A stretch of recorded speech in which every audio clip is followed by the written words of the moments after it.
sa Love Siargao. And maraming guys. Salamat din for being here. Alam namin yung linggo today. Yes, thank you for joining. Thank you. Yes, and on behalf of everyone that's responsible for bringing Love Siargao to your screens, we thank them as well, and we thank you for the support. And sana po, I hope more than the love story, I hope that this show would create inspiration for other content creators and content makers to make more projects like this, na intentional siya. Intentional in a sense that we promote and we preserve what's already ours, and we showcase and we show the world that we have something to be proud of, and in this aspect, we have Siargao to be proud of globally.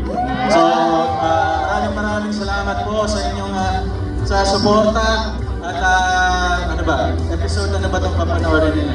32, 11 and 12. So, marami pang plot twist. I mean, that's the thing about Love Siargao. Each and every one of us who's here has a different story to tell within the full story of Love Siargao. So, we hope that in every weekend po na naglalabas kami ng mga episodes ay na-appreciate at na-enjoy nyo.